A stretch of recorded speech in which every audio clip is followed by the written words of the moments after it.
let's get painting.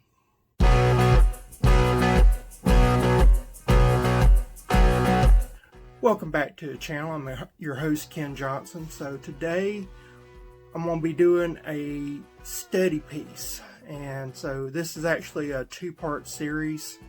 So I've got what are known as craft feathers, and craft feathers are just really thin, cheap feathers. They're not the best feathers in the world to use. They don't have a natural coloration. One is white, so it's actually probably been bleached to make sure there's no variation in color, and then the other one has been dyed black. And so in this two-part series, I'm going to show you how to do a technique with gesso. So you're going to learn a little bit about gesso. And if you want to see how I do gesso, see how to make it at home and do a full-length thing, let me know, and I'll put on my other channel, Ken Johnson USA, and I'll put on my main channel how to do gesso. But with this, you're going to get to see how it works with a white background and how it works with a dark background. Again, this is a two-part series, and so I hope you like it. This right here is a black craft feather, and if you've never heard the term craft feather, just as a industry term, it means a junk feather that is used for doing crafting. It's a low-grade feather. It may or may not be natural. This is not natural. I use them a lot for my ornaments, so if you haven't seen my director's cut of my ornament video, go ahead and see that. Link be down there. But I'm going to make some gypsum paint today. Now this right here is gypsum paint that I made for that's white. I want to make some black gypsum. So I'm going to show you today how I make my black gypsum, and then we're going to apply this onto this feather here. The reason why is I want to be able to sand it down smooth and apply and do some neat techniques. If you haven't seen where I use this on a white feather, watch that video, because it's gonna make a lot more sense once you see that. This right here is gypsum. You can get it from drywall, or it's used in drywall, but it's also used in brewing. It's used in a lot of stuff. This is food grade gypsum, and so you can use powdered chalk. Don't get like a chalk like from Dollar Tree that is from a chalkboard, because that will not work. It has wax in it. But you can use talcum powder, not the baby powder, because baby powder nowadays doesn't have talc. It is cornstarch. But you can use true talcum powder. You can use a whole host of powdered minerals. I'm just using gypsum because I have it. This is roughly a teaspoon of talcum powder that I've put onto a paper plate. Again, you can use powdered chalk, whatever. And then what I'm going to do is I'm going to add just a few drops of water and start stirring it up and making a slurry out of it. To do this, I'm just got some clean water. I'm using my chip brush here. I'm squeezing it out in here, and then I'll actually use this plastic knife to mix. If you've ever played with cornstarch as a child, you'll know this level of hydration, but you can actually take it and take your knife and make little peaks or whatever, and then tap it just a little bit, and it starts falling and getting liquidy. That's what you want. It'll just kind of go liquidy. That's where I'm at. Now I'm going to add just a little bit of paint, and I'll show you the paint I'm using.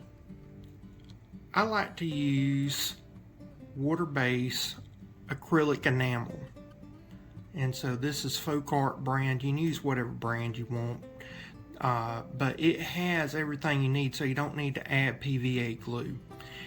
If I was going to I really and truly, I wouldn't do anything other than enamel paint unless I decided that I was going to use a premium quality acrylic. It's just cheaper to use the enamel. And that was about 4 or 5 drops.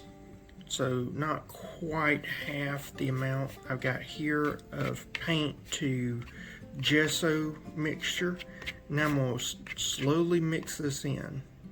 Now this may seem funny, but what I'm doing is actually I'm using that clear knife. I'm mashing down any lumps that I see in there just to make sure that my gesso is thoroughly mixed in. And then I'll rinse this off, and so next time I have to mix in the next 3 to 4 layers of paint, I have see-through where I can make sure that when I'm mashing, I am getting good mixture on my gesso. And it just looks like paint now. And that's what I'm wanting.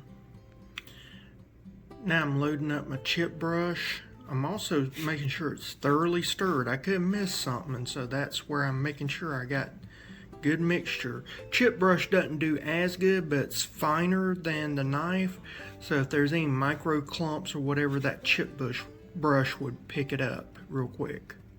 Now we're just going to paint our brush, our feather here. Okay, I turned on the light so that you can see the contrast here. I went over it, used pretty wet solution where that vein is. I'm trying to cover it up so you'll see that I actually went a little thick there. I'm gonna let this dry, so I'm gonna let it sit and dry. I'm gonna put it flat right here, the big part. Get that out of the paint. I'll let that get right there and dry. I'm gonna wash my brush, and this will sit probably about an hour, hour and a half, and then I'll make some more gesso up, do another layer. So all day long I'm going to be working on this feather, getting it to a point where we can do the next stage. So what I did is I took some peppers that I grew in my garden, had them pickled, just a jar of them, and I laid it on the stem of the feather and just laid it down flat after I painted this and made sure that it is nice and flat. And this will allow it to dry better. And now what I'm going to do is let this dry and do another coat and then another coat. Alright guys, so I used a little less black in that second preparation and more gesso. And what I'm going to do now is I'm going to make another set of gesso. This time I'm going to put a little bit more black than gypsum. And by doing that, it'll get a darker color and give me what I want. Alright, so as it dries, it'll get a little lighter, but this layer that I've got with more paint on it, it's actually going to merge with that top layer. And then when we add on our last layer, we'll sand it down good, and that will allow us to have good cohesion. Okay. This dried real dark, which is good. Almost all the ridges and everything off of it is gone. So we're going to do one more coat and then we'll sand. Okay, that's the last coat. This right here is a 36-piece sandpaper set from Dollar General.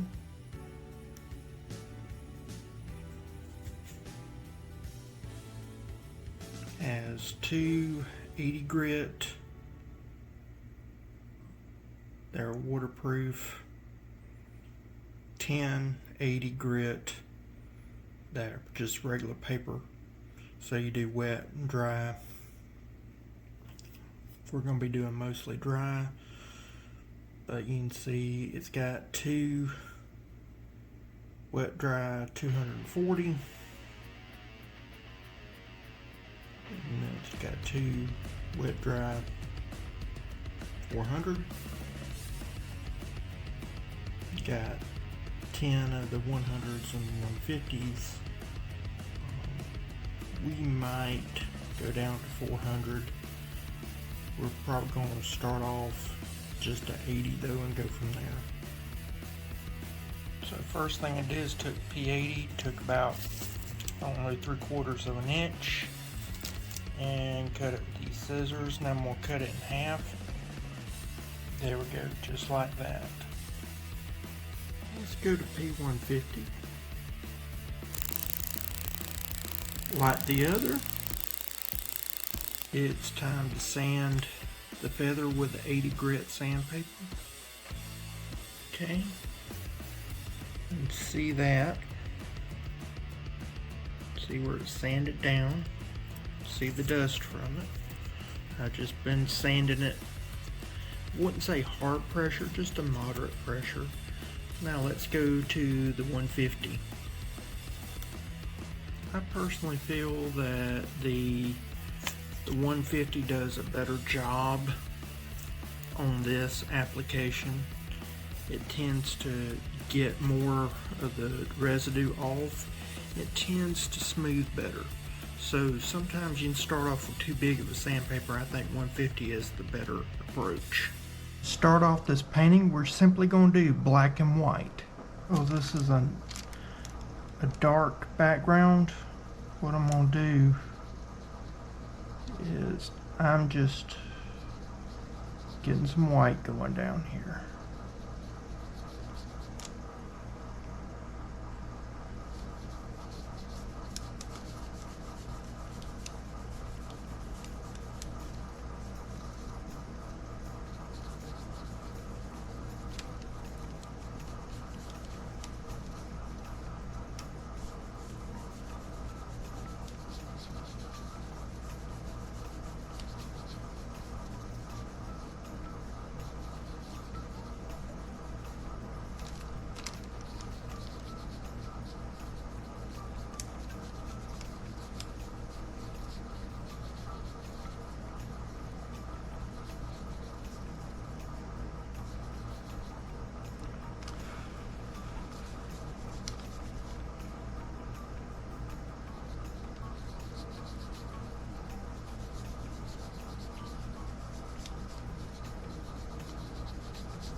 Feather out of there.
I'm going to take a dry brush and just kind of get that on, just kind of dry it off a little bit.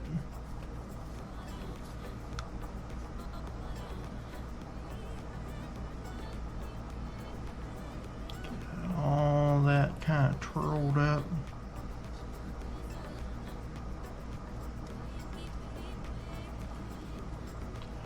there's a hair right there. I hate it when I get a hair in my painting. That aggravates me death. Then I'm gonna get just a little bit of water, and I'm going to get this and a little bit of white paint.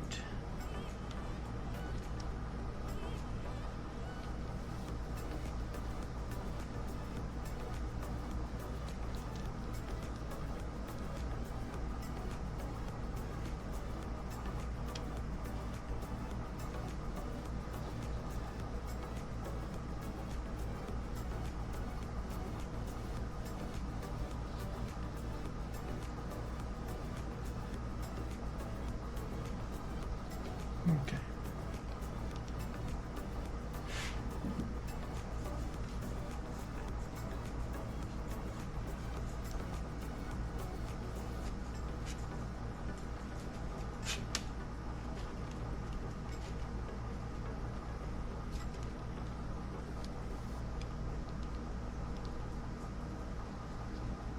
Got a little bit too wet that time. That's fine.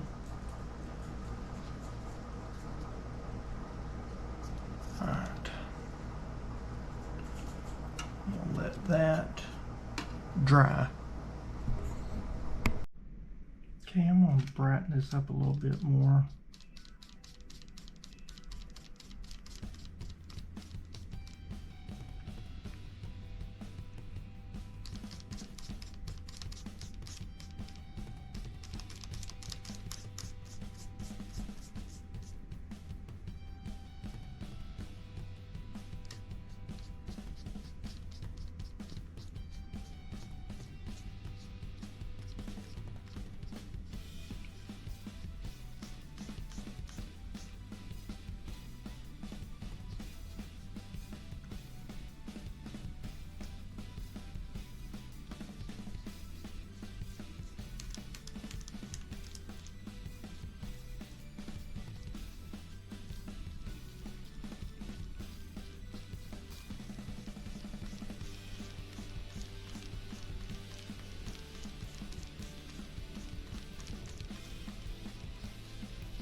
putting a suggestion of a hill right here. Just a suggestion.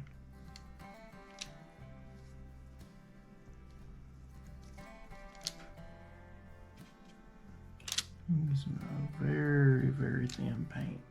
Very thin.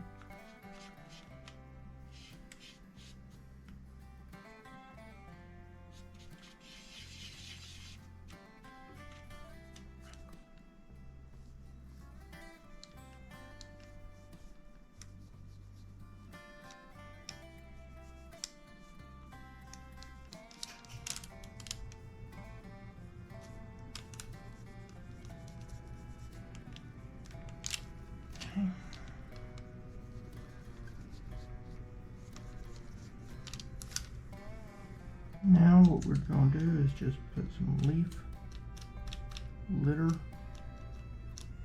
here. Again, this is just an impression, nothing more. And so we're not expecting to do much with this. You won't see much of this, and we don't want you to see much of this. Okay? We'll let this dry. Now we'll do more.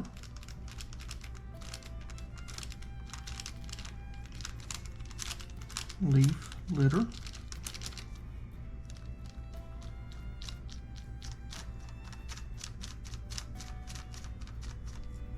And with that, why don't we go ahead and take a brush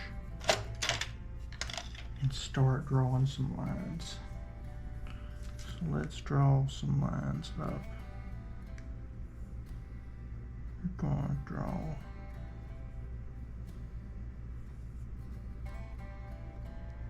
So all I'm doing right now is giving impressions.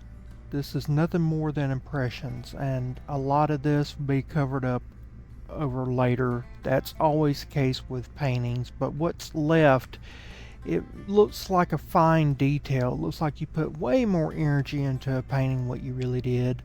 All I'm doing is drawing lines that will look like sticks. Those little taps I did earlier, that's going to look like leaves, and the more you tap and the more you do lines, the more it's going to look like a forest. And then when you come back with your foreground and all the other stuff, then it just really pops. So using, you know, varying shades, doing different thicknesses of lines and dots and splashes, it all adds to the final product. So right now it looks, I don't know, very elementary, schoolish. That's fine, because it's just the background. Okay. Go a little bit darker.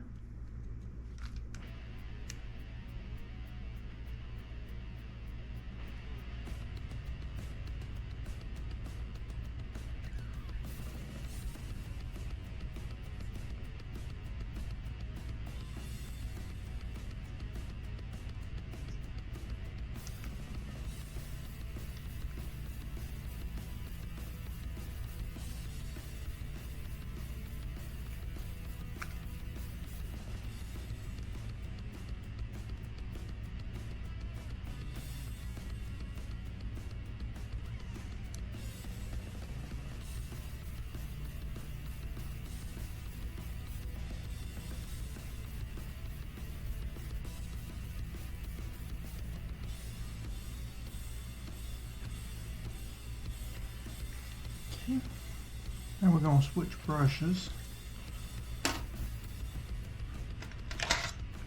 I'm going to go to a thicker brush.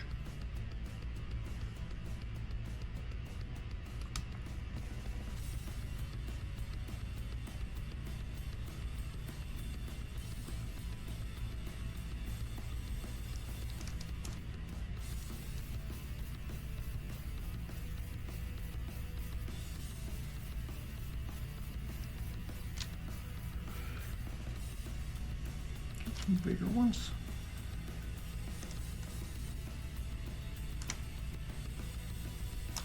Some in here too.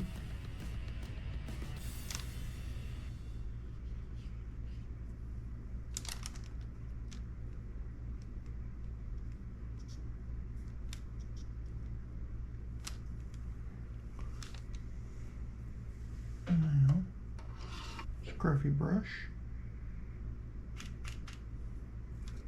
Do some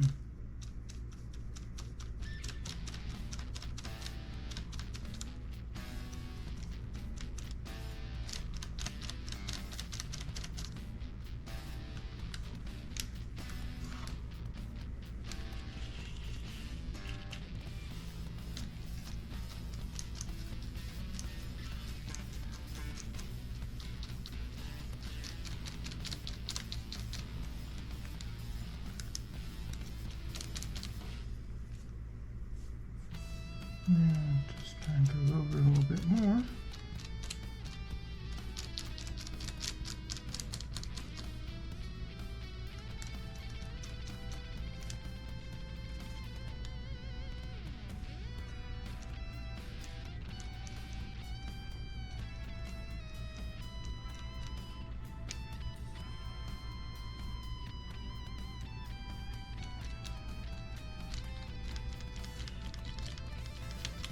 So what I'm now doing is that I'm starting to work on the foreground, and what you'll notice is that I'm going to start going in with darker colors, and right now I'm going to do a tree.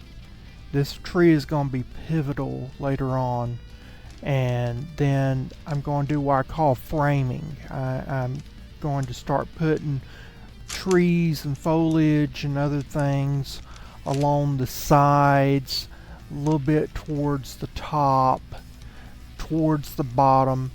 This kind of draws the eye into the center of the feather, or to the actual painting, and makes you want to look.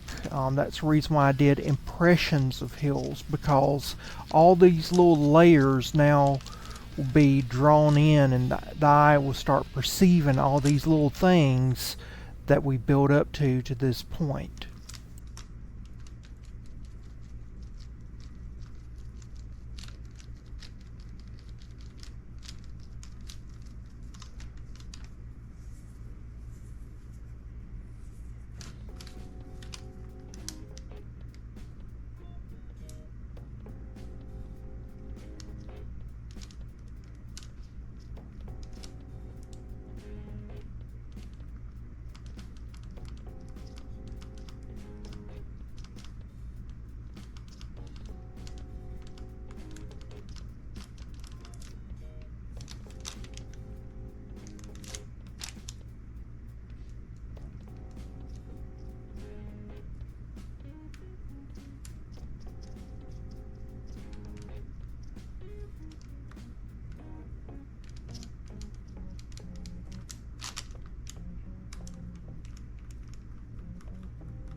I'll take and do a little rough edge.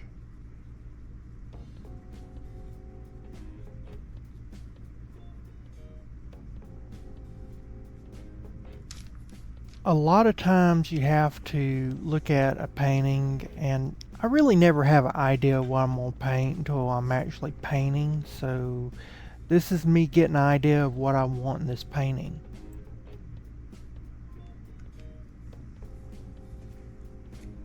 I think there's going to be a barn here, a little barn.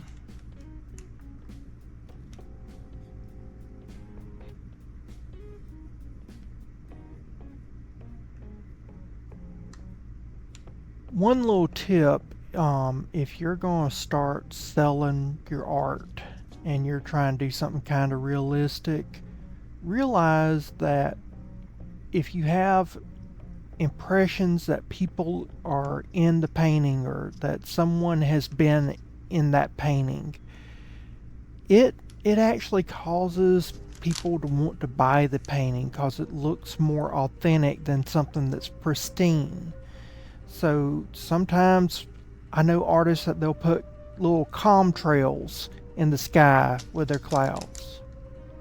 Um, I'll do little pathways, gates, broken fences, anything to show that people have been there or living there or using the spot, and that just for various reasons it causes people to want to buy your paintings more often than just a nice picture of a bird or a nice picture of a landscape.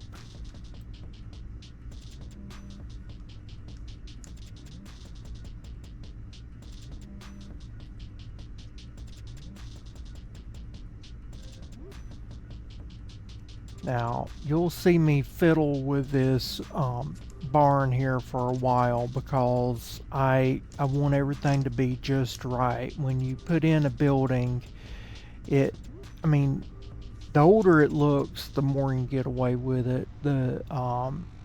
But you still have to have certain proportions. So one of the things I like to do is make sure that the bottom of the building is kind of like a check mark.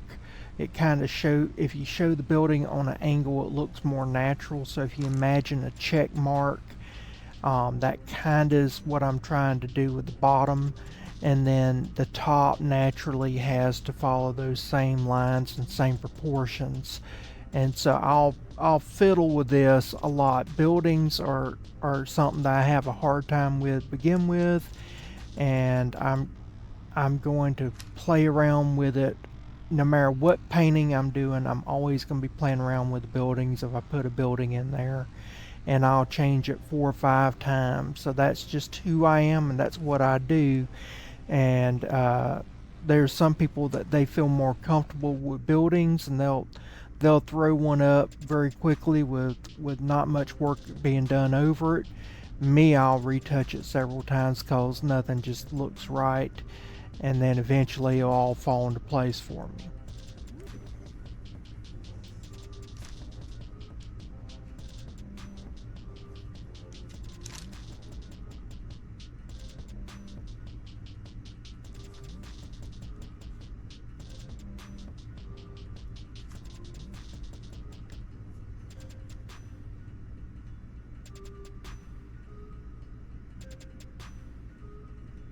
Now, if you've watched me for any length of time, you know that I tend to favor using Hobby Lobby's Master's Touch brand, and I get the small tubes of paint. I don't get the big tubes.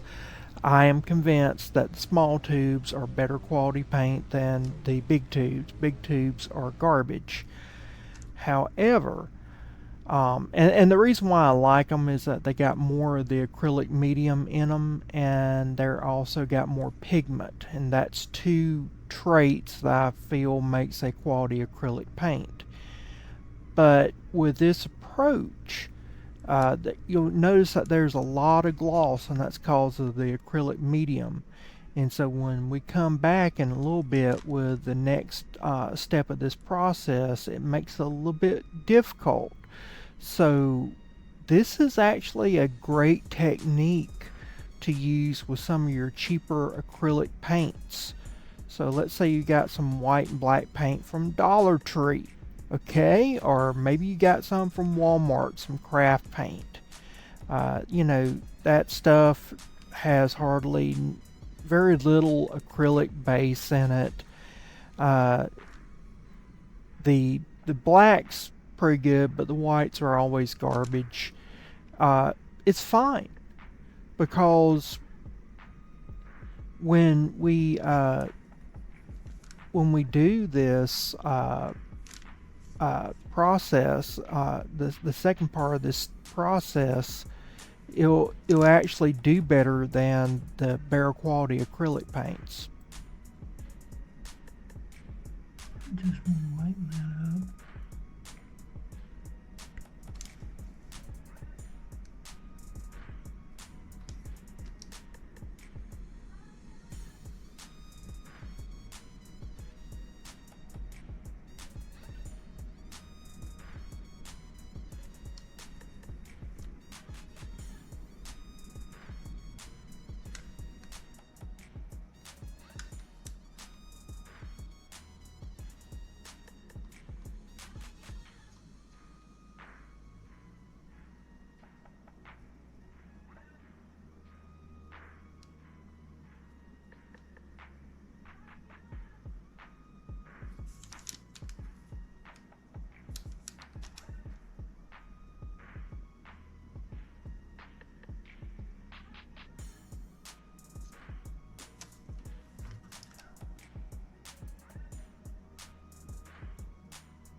this, we're going to get that white streaking through here.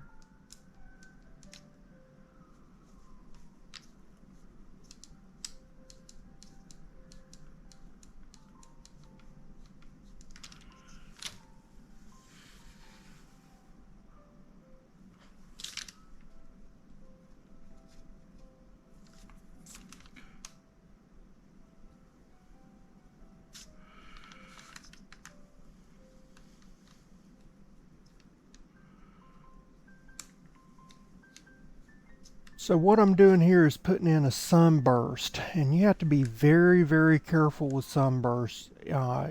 It can really take over a painting, but the benefits of it is that it can just be so breathtaking that it sells a painting in a heartbeat. And the thing with sunbursts is that you gotta be very, very careful where you place them. So I used that hill that I made that impression of, that dip in that hill, and you got to be careful about the angle.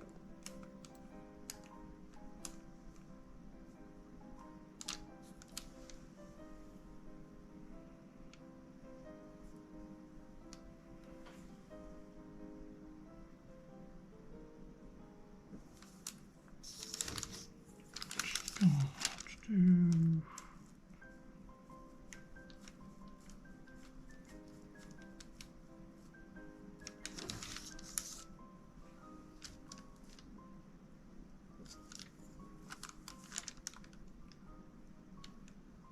bursting through.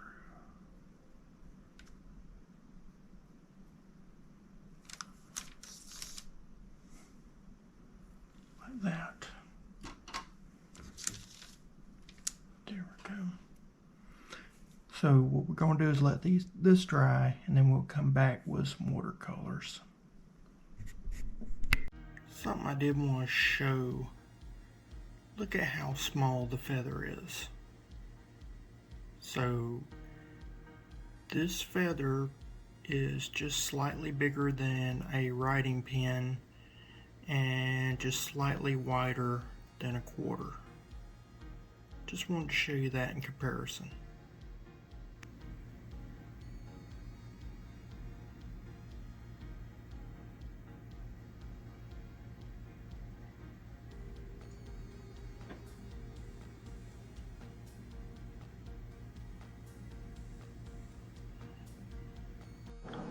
Okay, I got some watercolor paintings, or watercolor paints. I'm going to go ahead, separate that out. I've got an area that I'm going to use a pretty good sized brush here, put some water down. I want to just get a lot of good water on here.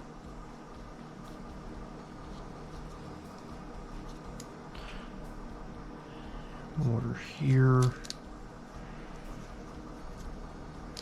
And then I'm going to get some purple and let that kind of soak in here.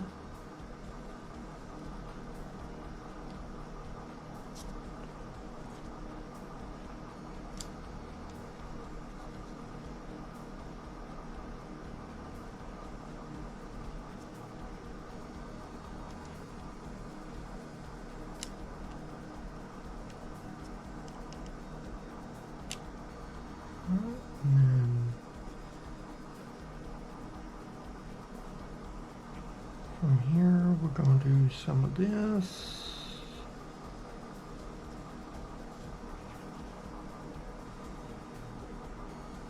Dip into the blue.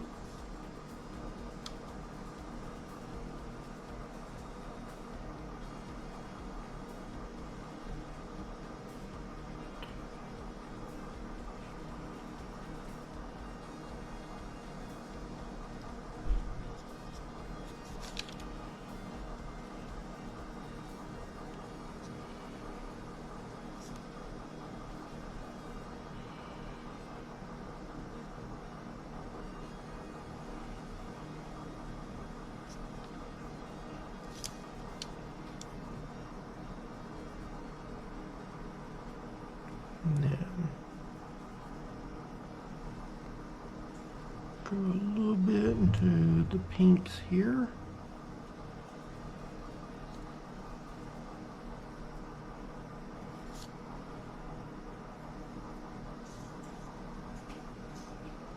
Pinks here.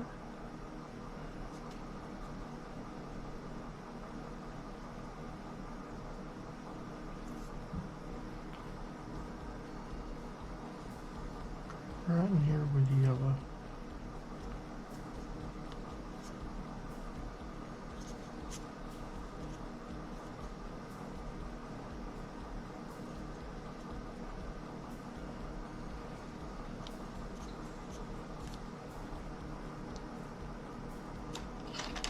Find that color's running, you don't like it, and just blot it up. It's okay. Go back in here with some purples.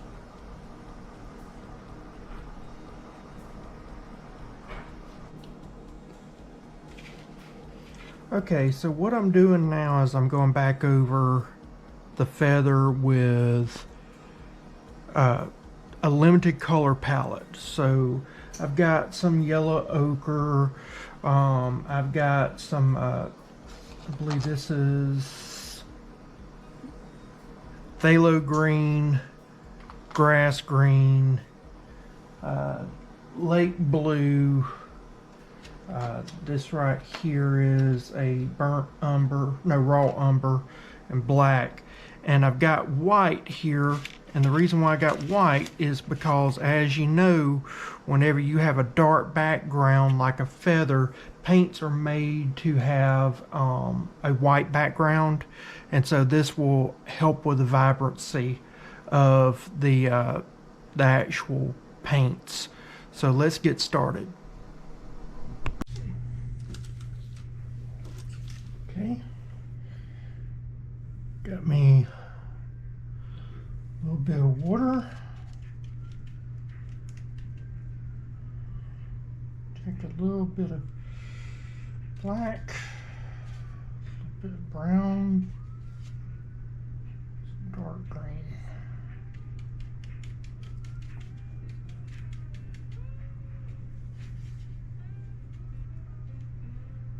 Mix that up.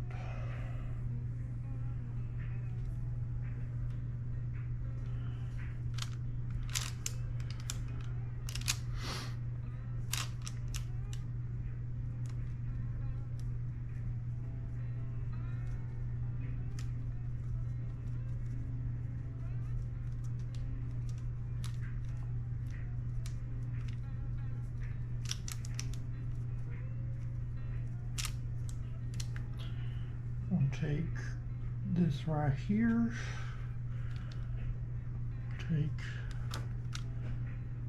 do a little bit.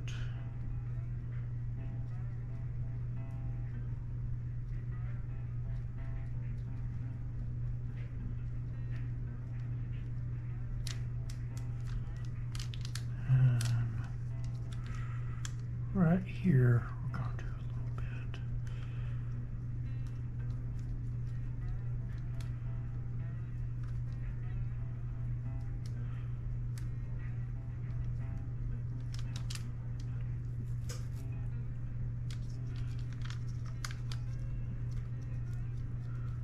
One good thing about bushes and trees is if there's something you just don't like, or you need a little filler or whatever, it can cover up a multitude of sins, mistakes, or things that you just find to be an imperfection of some type.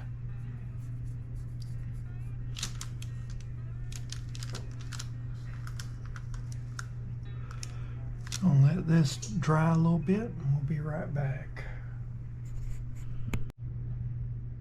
One thing I'm going to do is mix some white, a little bit of brown, burnt umber, raw umber, sorry,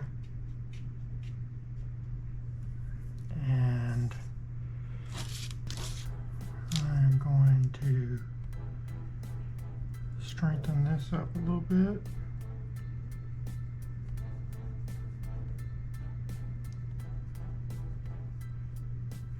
So what I'm doing here is I'm actually making it where some areas have more color than other to fit with the starburst. That's the thing, you got to understand how light works, and so I'm wanting to keep that cabin pushed back a little bit, and so I'm not giving it as much of the brown color. But areas where it does hit bright, I'm also reducing it because there's an issue with light, that low light allows you not to see that much, but also a high amount of light also makes it where you can't see that much.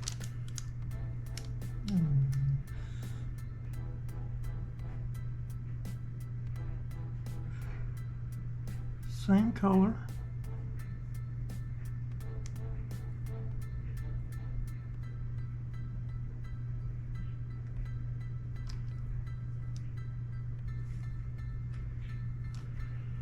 I wanted to use some of the same color really to push back the cabin a little bit. The sun's going to be hitting it, obviously, so it needs to have some sort of color, but the eye kind of pushes back grays and browns more than other colors. Yellow, the brighter, the warmer the hue, the more the eye brings it forward. Like yellow, it comes very forward. Red comes very forward in the eye, and the eye wants to pick up on it more. But when you get to things like browns, that's the reason, browns and grays, it really pushes it back. That's really the reason why I did a lot of purples and blues with watercolors, because it kind of pushes everything back and makes it kind of look like Daybreak almost. And so with that, I figured a old wooden cabin would look further back and look more natural in this environment. It would look, I think, a lot better than a red cabin or even going with a blue.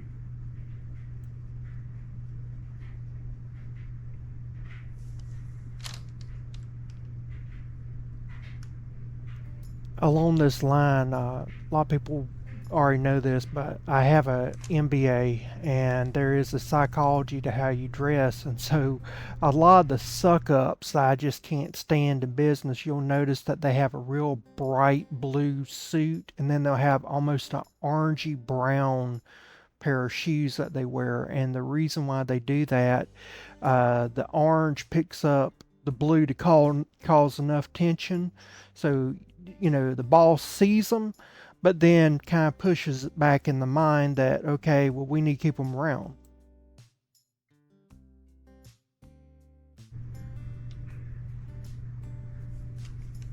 Strengthen this up a little bit.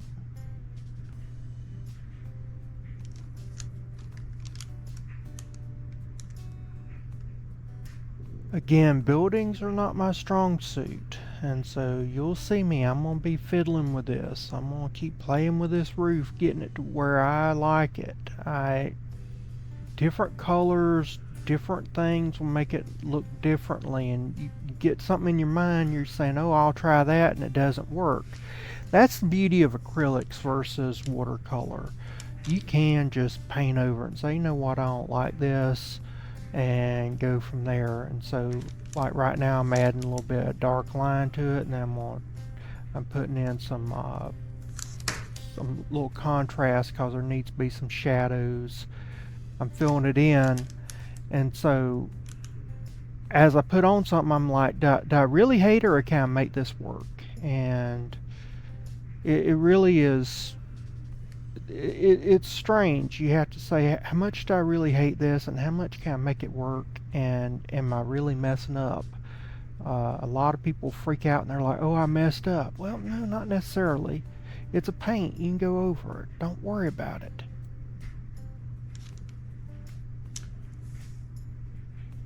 Another thing, that red and white brush that you see me keep using, it is part of what's known as a manicure brush. They call them brush pens. You can buy them very affordably, very cheaply.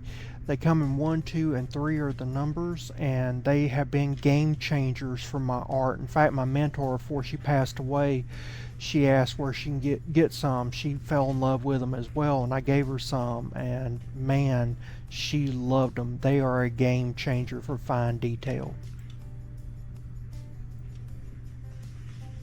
So what you're going to see me do now is apply some brighter greens, and that's just because sun is going to be hitting that tree right there to the right way more than it will be hitting other spots. Just remember that too much sun will block out light, and other times it will actually it'll block out your ability to see colors. And then so you're just having to play with this is what I'm trying to get at. You're playing with it and trying to figure out what would your eye perceive if you were looking at actual sunburst like this. Hey, I have a question for you. Yeah. Since it's snowing, does that make you a Yeti? No. Because I'm not Asian. Yetis are Asian? Yep. They're too tall to be Asian. They're the only tall Asians. I mean, aren't Yetis just snow squatches? No. I think they are.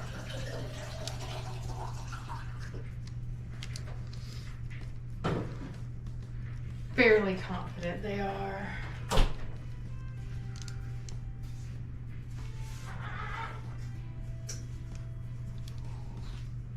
So let's talk about starburst some more here, because this is critically important. Notice that the tree on the far right is a lot brighter green than the tree in the middle, even though it's right there by the starburst or sunburst. And then you got a more faded green to the left bush, and then real bright grass on the bottom. This is where you're following the light. Now you'll see me, I'm going to actually come back in with some yellow, darken it up, and that's because I want to make this starburst even look brighter. So when you come back over it with some real bright yellows or some whites, when you got that dark yellow background, that'll just make it seem even stronger. And so you got to realize, you got to think, now what does a starburst or sunburst look like, and try to mimic it. And that's what I'm doing. And see how pushed back the cabin looks?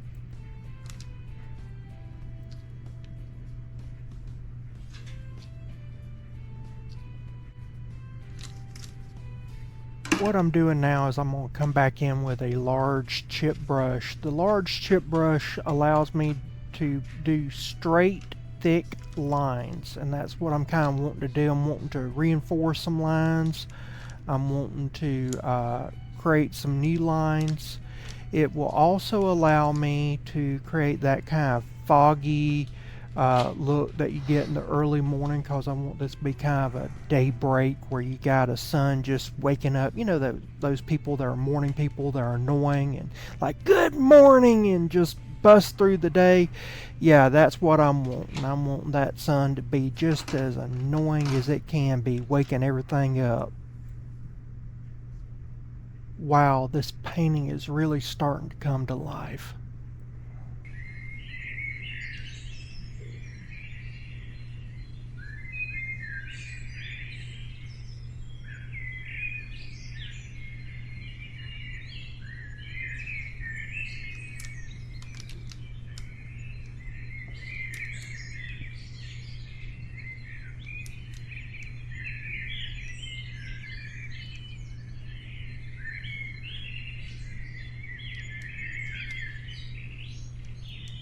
So again, talking about the sunburst, notice how I'm doing the lines. I've got a big giant line going to that far right tree, so that's kind of telling you that there's an angle to this, and more sun is getting to the right side than the left side.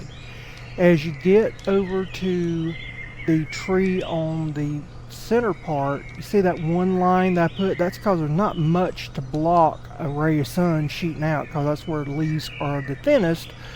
but that tree is blocking a lot of that light. And thank goodness for that tree, otherwise you'd be blinded by the sun being that bright at that angle. And then that allows you to see the cabin, and not a lot of light beams are hitting that cabin. You're not seeing a lot going over there.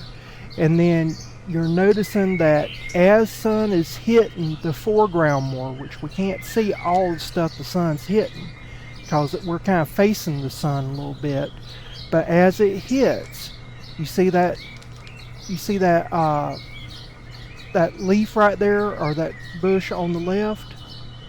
That's the reason why you got that. So again, you need to go with brighter on the sides and in down below, but not necessarily right there in the middle where the sun is. Where the sun is, you want it to be almost like it was a sunset.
There we go. Here's the finished painting. I hope that you see the benefits of this process. It allows you to use watercolors on a feather, which is crazy. It allows you to get buttery, smooth textures, allows you to have straight lines. There is still a little bit of curl and everything because you're not dealing with a flat surface. The waters will pool. So, you know, when you're doing watercolor, it will pool. But it does allow you to create some unique colors. If you use gesso instead of the acrylic paint for the black and white component of the picture, then it would actually grab the watercolors better. I'd recommend that. The gessos that I have that are homemade are a little bit coarser in texture. I just didn't want to use them. But if you have a real thin gesso that you make up with just a little bit of the gypsum or, you know, chalk or whatever you're using, it would have a little bit of that texturant to grab the paint, the watercolor paint, and you get something that was very nice. The point behind this, though, is that once you've done your little bit of behind the scenes stuff and you realize I wasn't too fiddly with it, didn't look that realistic. It wasn't like I was doing that much. Again, I'm also using something that's a small feather. But when you're done with it, then you can just add a few touches in the foreground, and that pushes all of that stuff in the background and it makes sense. The brain makes it make sense. So it's a unique little trick. I hope you like it. Please like, share, comment, subscribe. It really does help out the channel. We're trying to get this channel monetized. I'm working on a deal right now. I don't know I'm thinking these study pieces, these are not going to be paintings for sale. And what I may do is give them away as gifts. So if you're interested in that, comment down below if you think this would be a good idea to give it away as a prize gift. And we might do that for like when we get monetized. But in the future, as I paint more of what I consider to be studio pieces, those will be up for sale. When I tell you that, I'll let you know that they're up for sale, and you can contact me and I'll set it up for you. And with that, I'll see you again next time, guys. Bye.